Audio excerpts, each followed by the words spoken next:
Hey there. It's been a long time, huh? Sorry about that. It's hard for me to record or get anything done in the summer. Summer's just a really busy time for me, and it's also been like a million degrees, so it's finally cool enough that I could turn off all the fans in my room, or most of the fans in my room. I do still have one going, but yeah. Anyways, for this video, I'm going to be delving back into Let This One Be the Devil by James Tynion and Steve Foxe. I talked about issue 1 and 2 in a previous video, and I'll direct you there. I'm going to be talking about issue 3 and 4 out of the 4-part series, so this will include spoilers to the comic's conclusion, but yeah. Let's get into it. So Let This One Be a Devil follows Henry Naughton along with a few other miscellaneous characters as he investigates the Jersey Devil, which I dove a bit more into the lore and stuff of in my previous video, but the Jersey Devil is a cryptid. Cryptids are creatures not yet proven by science, but some people believe in them, some people don't. I'm a huge fan of cryptids in like a fictitious way. There are creatures science refuses to recognize. Do you believe?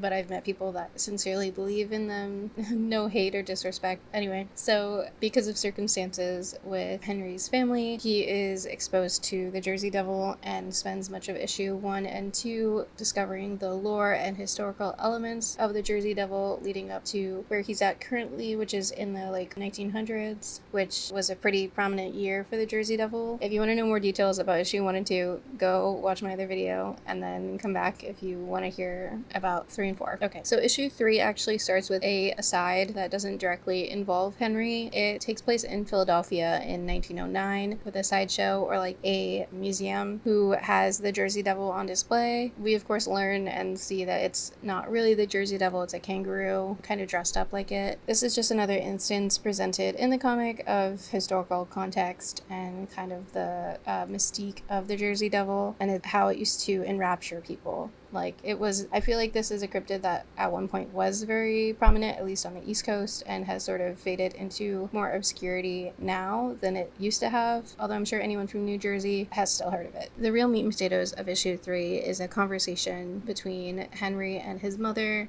concerning the creature itself, and then also Henry's relationship with his family. Henry had moved away to pursue school and like a more economically sound career than what his family is involved in. They're blue collar, but it's in this conversation between Henry and his mother that we learn that Henry, being older, had grown up being sort of his father's favorite. His father had disappointment that Henry didn't aspire for a similar life to the family and what they had established. So when Henry's younger brother Roy was born, their father took a stricter hand, literally, in raising him and the expectations that he had for Roy. The two brothers grew up with very different men, even though it was the same man. By the time Roy was old enough to formulate his personality and who he was as a person, Henry was already long gone. I'm kind of rambling, sorry. I'll try to make this more concise in editing, maybe. But this conversation eventually escalates into a confrontation with Roy and Henry, especially because Roy is insistent on needing to hunt the beast that killed their chickens, which is how Henry saw the Jersey Devil anyway. And although he doesn't believe it's the Jersey Devil per se, he is interested in killing whatever it is that's disrupting their community. Henry obviously disagrees with this and is afraid for his brother's safety. The issue ends with Henry waking up and realizing that Roy is not in the house. He's gone out with his friends to hunt the Jersey Devil, and the final pages show them being stalked by the creature with its silhouette in the woods behind them, and Henry venturing off on his own to try to track his brother down. And that's what happens in issue 3. Issue 4 begins with another time skip, this time to the year 2019. We see a found footage film being filmed that is based on the Jersey Devil cryptid before venturing back into 1909. The comic does this at least once per issue, by the way, the skipping to something that's different than Henry's story, and I think it's just to demonstrate and lay like a platform of the mythos and the impact and different influences that stem from the Jersey Devil legend. I understand its purpose, and I do think it's a cool way to display some of the points of focus for the folklore, but specifically this 2019 feels unnecessary, at least to me. It ends up feeling more like a way to pad out the number of pages in the comic than really serve a purpose. And I don't know why it bothered me so much more than other instances and other issues, but yeah, maybe it's because it's so far in the future, it just felt kind of out of place, aside from being a reference to popular media.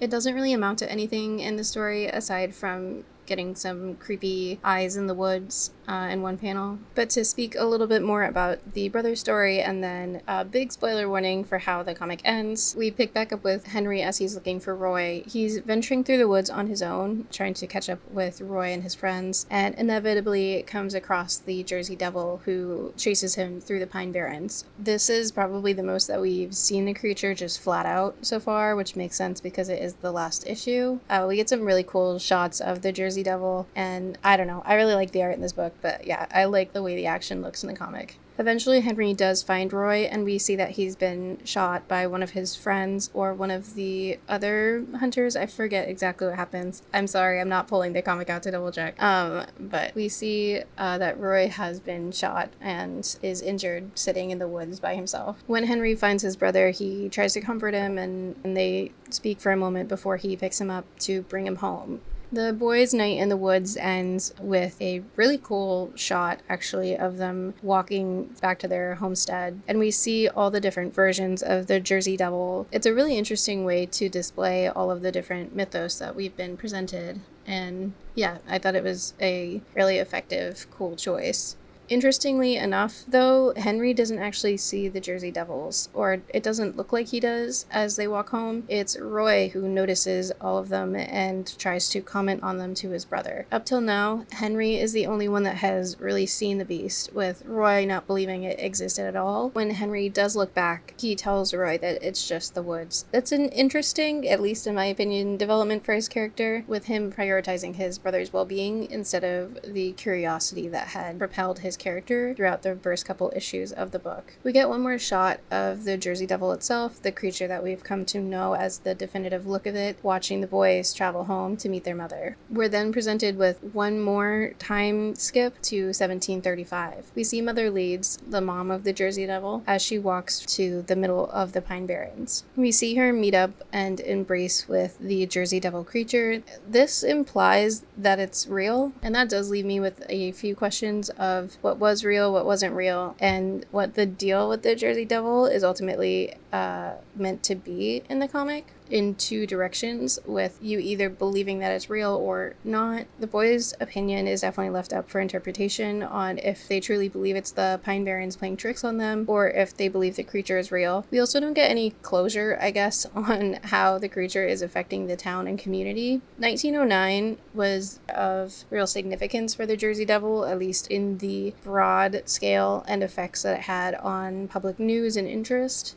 But there are still reports to this day of people seeing the Jersey Devil, or cryptozoologists or tourists going out and trying to find it, so again, that's probably purposeful by the authors of the comic. Although my personal interest in the comic kind of fluctuated up and down, I do really think it's an interesting dive into cryptids, particularly American cryptids, and I really hope that they make more of these. It's super informative if you're looking for just information, as well as the first and second issue is really meant to be information dump, for lack of a better word. They provide you a lot of stuff that you might not know from just like a passing word. And yeah, I thought it was super cool and handy. I definitely enjoyed issue 1 and 2 more than issue 3 and 4, but I found it compelling enough to buy all 4 issues, so I don't know.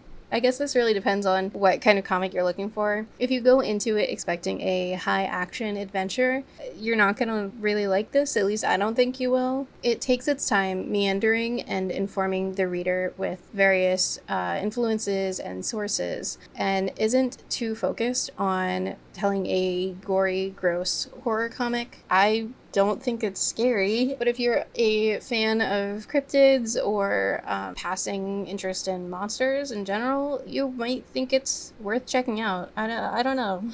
I feel like this is a very specific topic that might not grab people, but I thought it was fun. Anyway, I feel like I sound very negative. I don't have negative feelings on this book. I just feel very neutral on it. I don't want to dive too much into it, but I will also say that issue 4 ends with a short comic on the Ogopogo, which is one of my favorite cryptids, partially just because it has a great name and also because I'm so scared of lakes. So any kind of like sea creature or lake monster or anything like that, I don't like it, but it's fun to read about. So each comic ends with a short supplemental comic. They almost have like a zine feel to them. But yeah, I don't want to dive into what each of them are or tell you the stories of any of them. I also believe that they're each created by like a different crew of people. So yeah, just an aside. Just I want to mention that because it's part of the book and I thought that they were fun. If you got this far, thanks for checking out my channel. Hi. I'm Mojo. I make content sometimes, but I'm really bad about it, especially lately. And hopefully I'll have something new for you soon. I have a few videos I've been working on, but I hate the way they sound. And you can hear the 10 fans I have going. So yeah, not great for audio quality, not great for vibes either. But hopefully I will have something new for you soon. Until then though, see you later. Have a good night, YouTube. Bye.